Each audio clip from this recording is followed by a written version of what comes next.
शांति। तो ये सुनते हैं 4 नवंबर 2022 की साकार मुरली।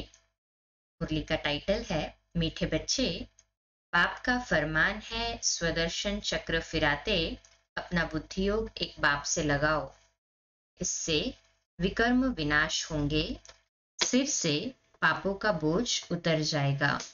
तो बाबा का फरमान, स्वदर्शन चक्र फिराते रहो, अपना बुद्धि योग एक बाप से लगाते चलो, इससे विकर्म भी विनाश होंगे और पापों का बोझ भी उतर जाएगा। फिर आते हैं ना सभी स्वदर्शन चक्र, बीच बीच में आत्मिक अभिमानी स्थिति में, जैसे आज बाबा ने ड्रिल भी कराई ना, सेकंड में आत्माभिमानी बन जाते हैं ना सभी। कहे हाँ जी बाबा। आज का प्रश्न है, इस पुरुषोत्तम संगम युग की विशेषताएं कौन कौन सी है? बाबा उत्तर देते हैं, 5 विशेषताएं हैं इस पुरुषोत्तम संगम युग की। ये संगम युग ही कल्याणकारी युग है। इसमें ही आत्मा और परमात्मा का सच्चा मेला लगता है, जिसे कुंभ का मेला कहते हैं। दूसरी विशेषता, इस समय ही तुम सच्चे सच्चे ब्राह्मण बनते हो। तीसरी विशेषता, इस संगम पर तुम दुखधाम से सुखधाम में जाते हो, दुखों से छूटते हो। चौथी विशेषता, इस समय तुम्हें ज्ञान सागर बाप द्वारा सृष्टि के आदि मध्य अंत का पूरा ज्ञान मिलता है। नई दुनिया के लिए नया ज्ञान बाप देते हैं। पांचवी विशेषता, तुम सावरे से गोरा बनते हो। बन रही है ना आत्मा गोरी, प्योर है। हाँ जी बाबा। आज का गीत है, इस पाप की दुनिया से दूर कहीं ले चल। नई दुनिया में लेके जाने के लिए ही आया है ना बाबा। पहले शांति धाम ले जाएगा, फिर नई दुनिया में। ओम शांति। मीठे बच्चों ने गीत सुना और बच्चों की बुद्धि में ये बैठा हुआ है कि बरोबर कलयुग पाप की दुनिया है, कलयुगी दुनिया पाप की दुनिया है। इस समय सब पाप ही करते रहते हैं। बाप आकर तुम बच्चों को कल्प कल्प गति सदगति देते हैं। जब पतित दुनिया को पावन बनाना होता है, तब पतित पावन बाप आते हैं और आकर बच्चों को आप समान बनाते हैं। बाप में कौन सा ज्ञान है? सारे सृष्टि चक्र का ज्ञान। तुम बच्चे भी इस सृष्टि चक्र को जानते हो। ये सारा चक्र कैसे फिरता है, ये बाप में ज्ञान है, इसलिए उनको ज्ञान का सागर कहा जाता है। वही पतित पावन है। इस चक्र को समझने से, स्वदर्शन चक्रधारी बनने से तुम फिर स्वर्ग के चक्रवर्ती राजा रानी बनते हो।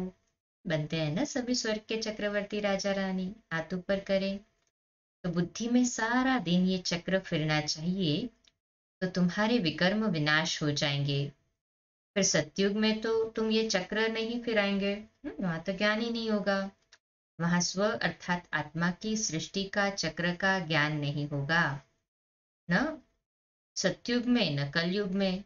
ये ज्ञान सिर्फ संगम युग में हमें मिलता है। तो सिर्फ संगम युग पर तुमको मिलता है ना ये ज्ञान, बाबा पक्का करते हैं।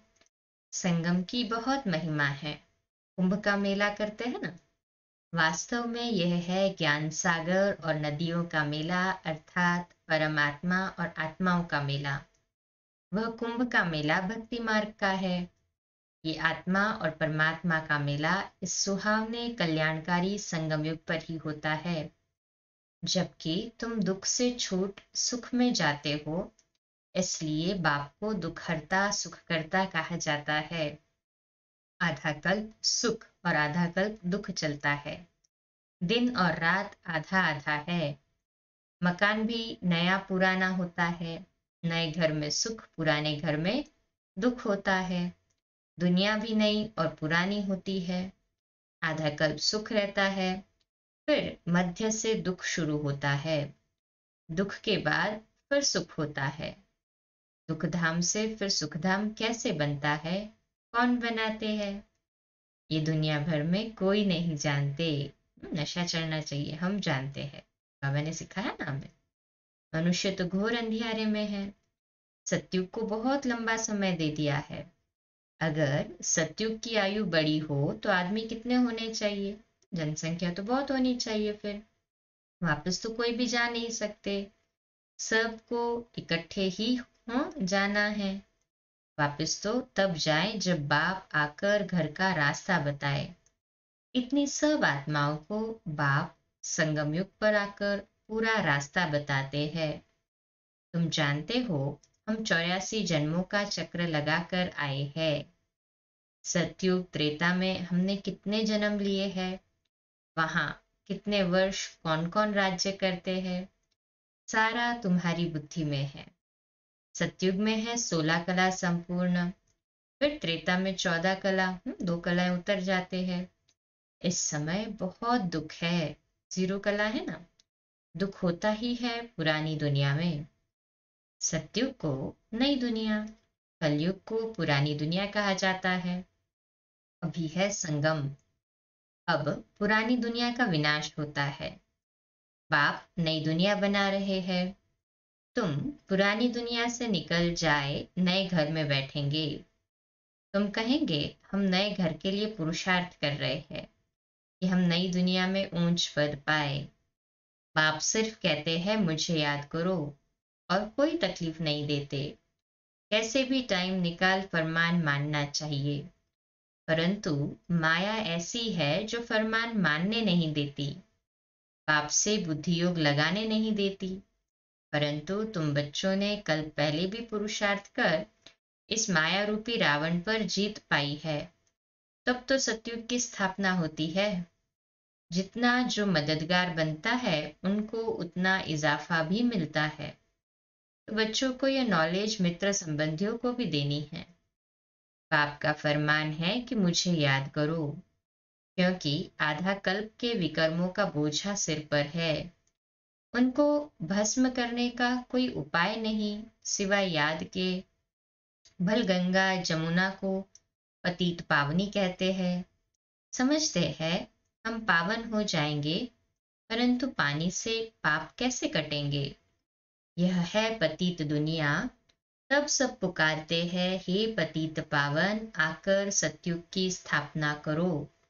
सो तो सिवाय बाप के कोई स्थापन कर न सके। ये है नई दुनिया के लिए नया ज्ञान। देने वाला एक ही बाप है। श्री कृष्ण ने ज्ञान नहीं दिया। श्री कृष्ण को पतित पावन नहीं कहा जाता। पतित पावन तो एक ही परमपिता परमात्मा है जो पुनर्जन्म रहित है।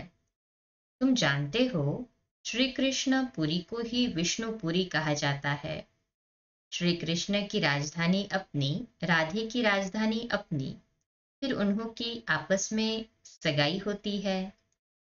राधे कृष्ण कोई भाई बहन नहीं थे, भाई बहन की आपस में शादी नहीं होती। अब तुम्हारी बुद्धि में ये बातें टपकती रहती है। पहले ये नहीं जानते थे, अब मालूम पड़ा है कि राधे कृष्ण ही फिर लक्ष्मी नारायण बनते हैं। मालूम पड़ा है ना सभी को, कहे हाँ जी बाबा। स्वर्ग के महाराजा और महारानी, प्रिंस और प्रिंसेस राधे कृष्ण गाए हुए हैं। उन्हों के माँ बाप का इतना ऊंचा मर्तबा नहीं है। यह क्यों हुआ? क्योंकि उन्हों के माँ बाप कम पढ़े हुए हैं। राधे कृष्ण का जितना नाम है, उन्हों के माँ बाप का तो हाँ, वैसा नाम नहीं है। राधे कृष्ण का बहुत है, क्योंकि उनकी पढ़ाई और पुरुषार्थ ज्यादा है। वास्तव में जिसने जन्म दिया उन्हों का नाम बहुत होना चाहिए, परंतु नहीं, राधे कृष्ण सबसे ऊंच है, उन्हों के ऊपर तो कोई है नहीं। राधे कृष्ण पहले नंबर में गए हैं, फिर पहले नंबर में महाराजा महारानी भी बने हैं। भल जन्म माँ बाप से लिया है, परंतु नाम उन्हों का ऊंच है। ये बुद्धि में अच्छी तरह बिठाना है। जबकि तुम यहाँ बैठे हो तो ये स्वदर्शन चक्र फिराते रहो। इस चक्र फिराने से तुम्हारे पाप भस्म होते हैं, अर्थात रावण का सिर कटता है। ये सतयुग त्रेता का चक्र है ना। हम पहले सो देवता थे, फिर क्षत्रिय वैश्य बने, अब फिर हम ब्राह्मण बन रहे हैं।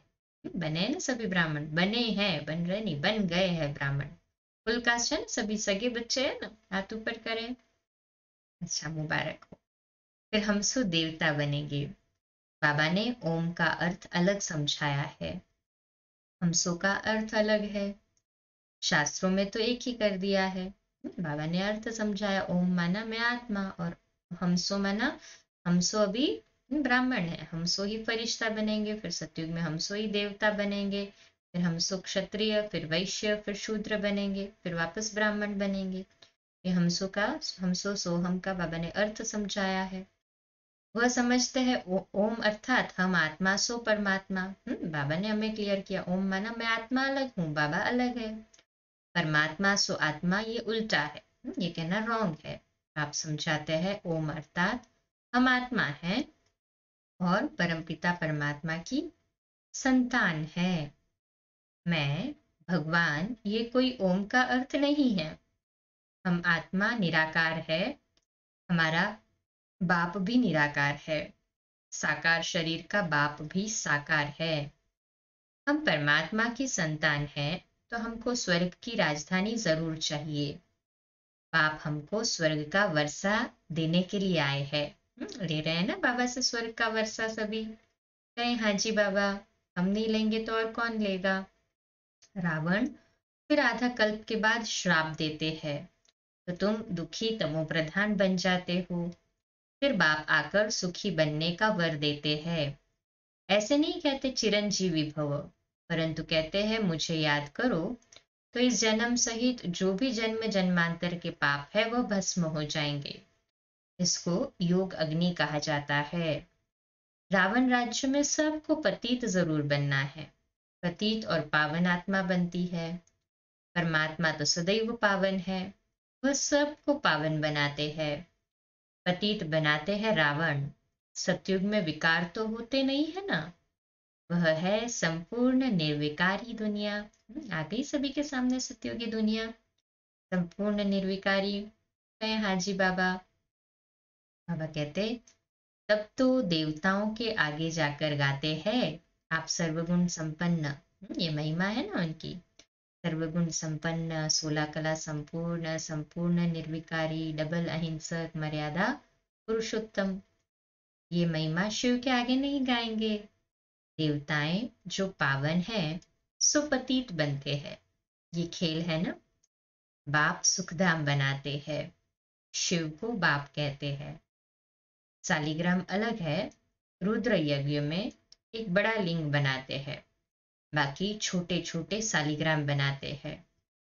हम आत्मा 84 जन्म लेते हैं। दूसरे धर्म वालों के लिए 84 जन्म नहीं कहेंगे। सिख धर्म वाले 500 वर्ष में कितने जन्म लेते होंगे, हम कितने लेते हैं, ये बाप समझाते हैं। ब्राह्मणों की चोटी मशहूर है। सच्चे ब्राह्मण होते ही है संगम पर। ये कल्याणकारी युग है, यहाँ ही तुम सबका कल्याण होता है। रावण अकल्याण करते हैं, बाप आकर कल्याण करते हैं। तो बाप की मत पर चल कल्याण करना चाहिए ना। श्रीमद् शिव भगवानुवाच, शिव बाबा जन्म नहीं लेते, वह प्रवेश करते हैं। जन्म तब कहेंगे जब पालना लेवे, वह कभी पालना नहीं लेते हैं। सिर्फ कहते हैं मेरी श्रीमत पर चलो, स्वर्ग के तुम मालिक बनो, मुझे तो बनना नहीं है, मैं तो अभोक्ता हूं। तो समझना चाहिए बाबा हम आत्माओं को समझा रहे हैं। आत्मा ही समझती है ना, आत्मा ही बैरिस्टर इंजीनियर बनती है। मैं फलाना हूं। आत्मा ने कहा हम देवता थे, फिर 8 जन्म बाद क्षत्रिय बने, फिर 12 जन्म लिए, फिर मैं पतित बनता हूँ। आत्मा ही कहती है ना ये। अब बाप कहते हैं बच्चे आत्म अभिमानी भव, ये समझने की बातें है। आत्मा कहती है हम सतयुग में थे तो महान आत्मा थे, फिर कलयुग में महान पाप आत्मा बने हैं। सबसे महान ते महान महान आत्मा है एक परमात्मा, जो सदैव पवित्र है। यहाँ तो मनुष्य सदैव पवित्र रहते नहीं, सदैव पवित्र तो सुखधाम में रहते हैं। त्रेता में भी कुछ कला कम होती है ना, बॉडी कॉन्शियसनेस भले पूरा ना हो परंतु देहभान थोड़ा थोड़ा इमर्ज हो जाता है, आत्मिक स्थिति कम होती है। अभी हमारी चढ़ती कला है, हम स्वर्ग के मालिक बनते हैं। फिर त्रेता में आएंगे तो 2 कला कम हो जाएंगी। फिर द्वापर में 5 विकारों का ग्रहण लगने से काले हो जाते हैं। अभी बाप कहते हैं इन 5 विकारों का दान दो तो ग्रहण उतर जाए, फिर तुम सत्युगी संपूर्ण देवता बन जाएंगे। पहले पहले देह अभिमान छोड़ो, काम विकार का दान दो, अंत में आकर नष्ट मोहा बनना होता है। अभी तुम आत्माओं को स्मृति आई है कि हमने बरोबर 84 जन्म भोगे हैं। द्वापर से रावण ने श्रापित किया है, इसलिए सब दुखी है। क्या द्वापर के राजा रानी आदि बीमार नहीं पड़ते होंगे? ये भी दुख हुआ ना। यह है ही दुख की दुनिया, सत्युग है ही सुखधाम। तो भगवान की श्रीमत माननी चाहिए ना। बेहद के बाप की जो मत नहीं मानते उन्हें महान कपूत कहा जाता है। कपूत बच्चे को बाप से क्या वर्षा मिलेगा? सपूत बच्चे वर्षा भी अच्छा लेते हैं। जो खुद पवित्र बन औरों को पवित्र बनाते हैं। बेहद का बाप आत्माओं को पढ़ाते हैं। हे आत्माएं, कानों से सुनती हो? बाबा पूछ रहे हैं। आत्मिक स्थिति में कानों से सुन रहे हैं ना सभी? हाथ ऊपर करें। कहते हैं हाँ बाबा, हम आपकी श्रीमत पर चल जरूर श्रेष्ठ बनेंगे। ऊंचते ऊंच भगवान हैं तो जरूर पद भी ऊंचते ऊंच देंगे ना। स्वर्ग का वर्षा देते हैं आधा कल्प के लिए। लौकिक बाप से तो हद का वर्षा मिलता है। अल्पकाल का सुख कलयुग में है काग विष्ठा समान सुख, इसलिए सन्यासी घर बार छोड़ देते हैं। वह गृहस्थ धर्म को नहीं मानते हैं। गृहस्थ धर्म सतयुग में है ना, सन्यासी से नहीं मानते। तुम जानते हो हम इस पढ़ाई से विष्णुपुरी में जाते हैं। जा रहे हैं ना, बाबा को याद करते हैं। पहले परम धाम, फिर सतयुग में विष्णु का राज्य जहाँ है, लक्ष्मी नारायण का, वहां आ जाते हैं। उसके लिए परमपिता परमात्मा हमको पढ़ा रहे हैं। भक्तों को पता ही नहीं है कि भगवान कौन है, उनका कर्तव्य कौन सा है, कैसे वह पतित से पावन बनाते हैं। अभी तुम पावन बन रहे हो। दुनिया उस पतित पावन बाप को याद कर रही है। अभी तुम संगम युग पर खड़े हो, बाकी सब कलयुग में है। वह समझते हैं कि कलयुग तो अर्जुन बच्चा है। तुम जानते हो कि कलयुग का विनाश होने पर है। अब तुम्हें सतयुग में जाना है। बाप ने तुम्हें स्मृति दिलाई है, मैं कल्प कल्प तुमको वर्षा देता हूँ, तो वर्षा पूरा लेना चाहिए ना। तो बाप ऐसे थोड़े ही कहते हैं कि यहाँ बैठ जाओ, भल घर गृहस्थ में रहो, सिर्फ यह स्वदर्शन चक्र फिराते रहो और नष्ट मोहा हो जाओ। एक शिव बाबा दूसरा न कोई। हम जानते हैं कि अब हमारा नया संबंध जुट रहा है, पुराने में ममत्व नहीं रहना चाहिए।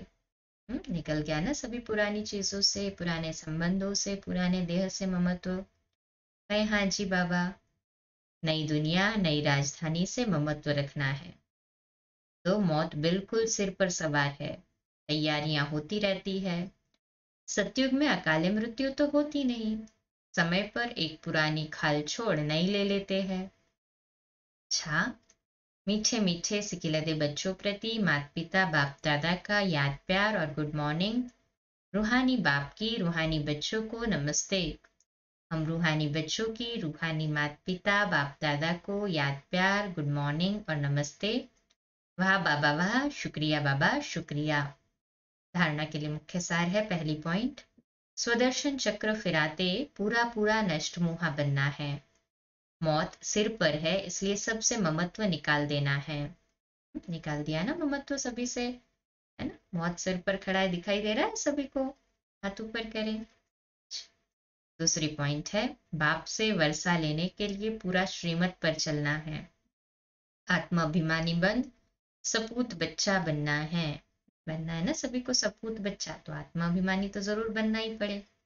है हाँ जी बाबा। अच्छा, आज का मीठा वरदान है, मन और बुद्धि को सदा सेवा में बिजी रखने वाले निर्विघ्न सेवाधारी भव।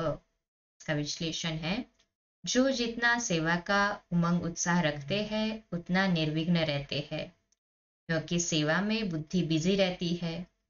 खाली रहने से किसी और को आने का चांस है और बिजी रहने से सहज निर्विघ्न बन जाते हैं। मन और बुद्धि को बिजी रखने के लिए उसका टाइम टेबल बनाओ। सेवा व स्वयं के प्रति जो लक्ष्य रखते हो, उस लक्ष्य को प्रैक्टिकल में लाने के लिए बीच बीच में अटेंशन जरूर चाहिए। अटेंशन कभी टेंशन में बदली न हो। जहां टेंशन होता है वहां मुश्किल हो जाता है। तो अटेंशन हो, मन और बुद्धि बिजी रखने का अटेंशन जरूर हो, टेंशन नहीं। आज का स्लोगन है, सेवा से जो दुआएं मिलती है वह तंदुरुस्त रहने का साधन है। जितना हम सेवाएं करते रहते हैं ना, उन की दुआएं प्राप्त करते हैं। तो बाबा कहते हैं जो सेवा से दुआएं प्राप्त होती है ना, वही तंदुरुस्त रहने का साधन है। अच्छा, कम बोलो, धीरे बोलो, मीठा बोलो, सत्य बोलो, सोच समझकर बोलो, निमित्त भाव, निर्माण भाव, निर्मल वाणी। आज जो हमने सुबह अमृत वेले के बाद लाइव में मुरली सुनी, अव्यक्त बाप दादा की, जो 3 नवंबर की कल की जो मुरली बाबा की मधुबन में चली वो सुनी थी। तो हमने होमवर्क लिया था, 3 बार जरूर मुरली सुननी है। जरूरी नहीं कि वो सुबह वाला क्लास था वो भी आप स्टार्टिंग से देखिए, उसको फॉरवर्ड कर लो ना, अमृत वेला आगे का छोड़ के आगे से फॉरवर्ड करो। जिस किसने नहीं सुनी है रात को सोते समय वापस सुन ले, समय समय निकाल कर सुने। और जिसने सुनी है 3 बार, आज का जो होमवर्क मिला वो 3 बार सुनी या पढ़ी, वो हाथ ऊपर करे, मुबारक हो।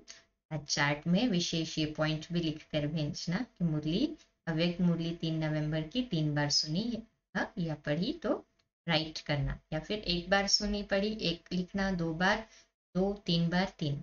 ये कल जो अमृत वेला सुनी वो भी काउंट नहीं होगा, और कल जो लाइव में सुनी वो भी काउंट नहीं होगा।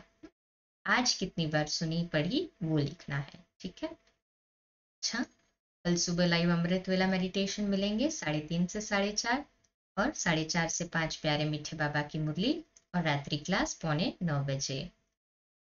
कम बोलो, धीरे बोलो, मीठा बोलो, सत्य बोलो, सोच समझ कर बोलो, निमित्त भाव, निर्माण भाव, निर्मल वाणी। 2 मिनट साइलेंस में शक्तिशाली योग के कंपन फैलाएंगे बाबा के घर के लिए संगठन में।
अच्छा, शुभ रात्रि। कल सुबह लाइव अमृत वाला मेडिटेशन लेंगे 3:30 बजे। ओम शांति।